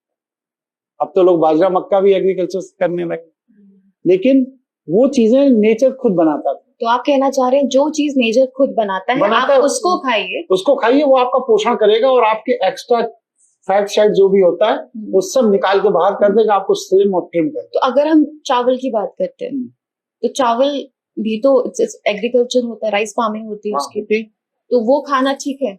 चावल अब राइस फार्मिंग होने लगी है, लेकिन अक्षत, भाई चावल अक्षत पूजन में प्रयोग होता है ना, होता है, तो अनादिकाल से हो रहा है। पहले तो स्वतः होता था, तालाबों में हो जाते थे, यहाँ हो जाते हो। अब हमने उसको सिस्टमैटिक कर दिया।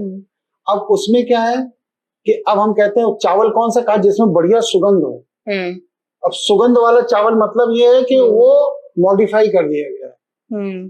अब मॉडिफाई चावल आप खाएंगे तो कहाँ से बॉडी एक्सेप्ट करेगी? नहीं करेगी। तो कैसे चावल खाने चाहिए फिर? वो उसको हम कैसे समझे कि ये चावल खाने की दैट विल बी बेटर? देखिए, जो चावल आपको हाथ में लेने पर पसीना आ जाए, ओके, चावल लिए हाथ में ऐसे दबाया, पसीना में, ओके, वो आपके शरीर को सुख। ओके, जिस चावल को आपने हाथ में लिया, पसीना नहीं है, वो मॉडिफाइड। तो जैसे कि कुछ fitness like the people who are into fitness, वो कहते हैं कि चावल का बनाने का तरीका भी होता है कि उसको आप जो है भगोने में बनाइए, पानी निकाल दीजिए, स्टार्च निकाल दीजिए और फिर खाइए। क्या ये सही तरीका है? ये सब मार्केट कोई जरूरत नहीं इन सब चीजों की। जरूरत नहीं। तो देखिए, बेसिकली सबसे- मार्केट में जाना है, चावल को हाथ में लेना है, पसीना आता है, यानी कि ये चावल सही है, ये यही चावल खाना आपकी चाहिए, बॉडी को सूट कर रहा है। बॉडी को सूट कर। हो सकता है वो चावल मैं पकड़ूं तो मुझे पसीना ना आए। अच्छा, तो वो ओके, गॉट इट। तो ठीक है? बेसिकली हम पकड़ के चेक कर हाँ, सकते हैं आप कि वहां पर चावल स्मेल से मत देखिए। चावल ऐसे एक मुट्ठी उठाइए, 15 सेकंड 20 सेकंड रखिए, देखिए आपकी बॉडी की केमिस्ट्री उस चावल से मैच कर गई तो उसको ले आइए, खा लीजिए। नहीं कर गई मत खरीदिए। अब आपकी बॉडी की केमिस्ट्री उससे मैच नहीं कर रही, आपने जबरदस्ती पेट में डाल दिया, तो क्या है, पेट तो उस गंदी चीज को निकालेगा ना कहीं से बाहर, या तो आपको उल्टी होगी या पेट खराब हो जाएगी। और फिर धीरे धीरे जब आप उस गंदी चीज को डालते रहते हो, बॉडी फिर उसको कंज्यूम करने लगती है, फिर वो फैट में कन्वर्ट करने लगती है। खाना खाने का सबसे पहला जो तरीका है वो क्या है कि जब मुंह चल रहा हो तब हाथ नहीं चलना चाहिए, और जब हाथ चल रहा हो तो मुंह नहीं चलना चाहिए। हम लोग करते क्या है, इधर तोड़ा मुंह में डाला, खा रहे हैं, और इधर हाथ से दूसरी रोटी तोड़ दी। अब इसको मुंह में चबा रहे हो ना, तो दूसरी रोटी तोड़ क्यों रहे हो? इसका मतलब ये है कि आप एंजाइटी में खाना खा रहे हो, सुकून से नहीं खा रहे। यानी कि खाना खाते टाइम किसी भी तरह का फोन ना देखा जाए, ना टीवी देखो, just focus when you are eating and enjoy your food. ऐसा नहीं है। फिर फोन ऑन देखने और सबकी तो कहीं कुछ लोग टीवी देखते हुए खाना खा रहे होते हैं। हाँ, नहीं, वो इसलिए ना क्योंकि ब्रेन उनका उधर लग गया, खाने पे नहीं लगा। तो क्या वो खाना सूट करेगा? ना, हम ओवर ईट कर रहे हैं उसमें। हम जब टीवी देखते हुए खा रहे हैं तो हमारा पेट कब भर गया हमें पता नहीं चल रहा है, और हमें जो पता नहीं चल रहा है वही हमारे लिए जहर है। खाने को पेट को भरने के लिए खाना ना। अब आपका ध्यान किसी और जगह, गाड़ी लड़ गई, तो आप गाड़ी चला रहे हो तो गाड़ी में आपका ध्यान गाड़ी चलाने पे होगा तो नहीं लगेगा। राइट। खाना खाते समय आपका ध्यान खाने पर होगा तो नहीं होगा, लेकिन कितना खाना है, पेट के भरने के पहले आपका चबाना बंद हो जाना। वो कब बंद होगा? क्योंकि हमारा जो पेट है ये 3 मिनट बाद सिग्नल देता है ब्रेन को कि हम भर गए। अब हम लोग क्या करते हैं, हम लोग खाना नहीं खाते हैं, हम लोग खाना ठूसते हैं शरीर में, जल्दी से एक रोटी खाए, चबा, दूसरी खाए। बहुत से लोगों को देखिए 3 मिनट में 15 रोटी खा जाए, खत्म हो जाए। अब क्या है कि आपने एक तोड़ा डाला, चबा रहे, अब हाथ रुका हुआ है, फिर जब दूसरा तोड़ा खाया फिर हाथ रुका हुआ है, तो आपको पूरा टेस्ट मिल रहा, स्वाद कलिकाएं संतुष्ट हो गई, और स्वाद कलिकाएं संतुष्ट हो गई तो उन्होंने पेट को सिग्नल दिया, क्या हाल है भाई, का हम भी भर गए, का ब्रेन को सिग्नल दे दो, अब जरूरत नहीं है।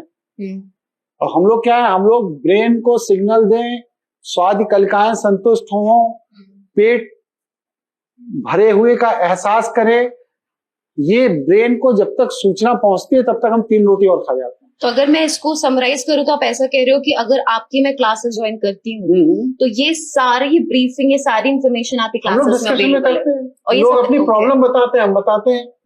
जैसे लोग कहते हैं मैं ओवरवेट हूँ, तो मैं बताता हूँ ऐसे ऐसे करो। अभी ये बॉम्बे हाई कोर्ट की एक लेडी है, 114 किलो की हो गई, उन्होंने मेरा क्लास अटेंड किया, सब किया, 75 किलो बना। So basically how to live your life and work life balance, ये सब कुछ आपके क्लासेस में है। जिंदगी में सारी समस्या आपके काम पर फोकस ना करने से है। जब आप खाना खाओ तो बस सिर्फ खाने पर फोकस करो, जब नहाओ तो बस सिर्फ नहाने पर फोकस करो, जब सो तो बस सिर्फ सोने पर फोकस करो, जब ऑफिस में बैठो तो बस सिर्फ ऑफिस पर फोकस करो। हम क्या है, ऑफिस का चिंतन सोते समय करते हैं, खाने का चिंतन नहाते समय करते हैं, और नहाने का चिंतन ऑफिस में करने लगते हैं। इसीलिए तो ब्लॉक्स बने हैं ना लाइफ में। हम इस ब्लॉक का सामान उस ब्लॉक में, उस ब्लॉक का उस ब्लॉक में, उस ब्लॉक का उस ब्लॉक में करते रहते हैं। ये हमारे जीवन का संघर्ष। बट ये हर किसी के साथ होता है, तो हमारी लाइफ स्टाइल यही तो गड़बड़ है ना। जिस बच्चे को जिस समय सोना चाहिए उस समय 5 बजे माँ उसको पीट के उठा देती क्योंकि 6 बजे बस आ रही। क्या बच्चा स्कूल भेजने के लिए पैदा किया था? अब स्कूल मैनेजमेंट वालों का कहना यह है कि साहब 3 बजे तक टीचर घर पहुंच जाएंगी तो शाम को सब्जी लेने जा सकेगी। और हम कहते सब्जी तुम सुबह ले आओ, इसके बाद 11 बजे से स्कूल चलाओ शाम 6 बजे तक। बच्चे को नींद तो पूरी कर लेने दो। अब बच्चे की जब नींद नहीं पूरी होगी तो बच्चा स्कूल में बैठे कर रहा है करेगा कैसे? और आप कह रहे हो पढ़ाई में कमजोर है, वो पढ़ाई में कमजोर नहीं है, उसकी नींद नहीं पूरी है इसलिए वो कंसंट्रेट नहीं कर पा रहा है। जो स्कूल सुबह 7 बजे आप चला रहे हो वो स्कूल आप 11 बजे क्यों नहीं चला रहे भाई? और जो टीचर को जाना है सब्जी खरीदने या सामान लेने या मार्केट या किसी के पास, वो सुबह करके तब स्कूल आए। तो हमारी ये दिनचर्या गलत हो गई है।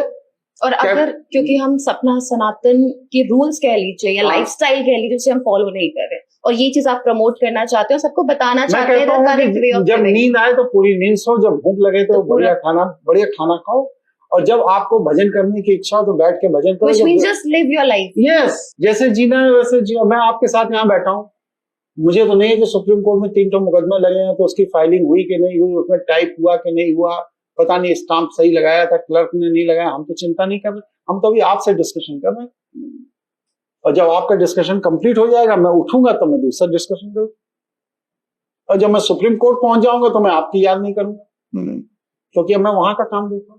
Like live in the moment. Yes, और ये पूरी ट्रेनिंग आप देते हैं। यस, इसी तरह की बहुत सारे विषय हमारे जीवन के हैं जो गलत हमारे जीने के तरीके के कारण हमारे जीवन के संघर्ष हुआ। तो आप लास्ट में ऑडियंस को क्या मैसेज देना चाहते हैं? मेरी तरफ से जो लोग सुन रहे हैं उनको बस सिर्फ एक लाइन का मैसेज है कि ईश्वर ने आपको प्रसन्नता के साथ बिना संघर्ष के में जीने के लिए भेजा है, और यही ईश्वर का सबसे बड़ा आदेश है कि आप बिना संघर्ष के अपना जीवन जिए। लेकिन इसके लिए आपको ईश्वर के नियमों को फॉलो करना होगा। आप ईश्वर के नियम को फॉलो करिए और बिना संघर्ष के ईश्वर के बताए हुए मार्ग पर चल के अपने जीवन को आनंद के साथ जिए, यही मेरा सो इसको कह सकते हैं कि just live and let live, कि खुद भी जियो, लोगों को जीने दो। ना, वो चीज अलग है, वो चीज अलग है। जियो, हमारा कहना ये ईश्वर ने जैसा जीने के लिए कहा है वैसा जी। और वो क्या जीना है, कैसे जीना है, वो आपकी यूनिवर्सिटी, ये यूनिवर्सिटी के क्लासेस में आपको बताए जाते हैं। Thank you so much for coming, और आपने काफी चीजें मुझे बताई, मुझे बहुत अच्छा लगा और काफी कुछ सीखने को मिला।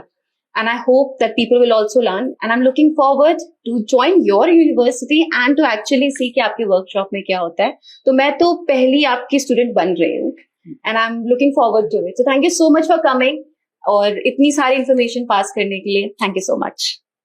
मैं भी आपको एक आशीर्वाद दे रहा हूँ कि आप स्वयं चल के ईश्वर की व्यवस्था के करीब जा रही हैं। आप देखिएगा आपके जीवन में कोई संघर्ष आगे नहीं, जो आप चाहेंगे वो ईश्वर आपको देगा। Thank you so much.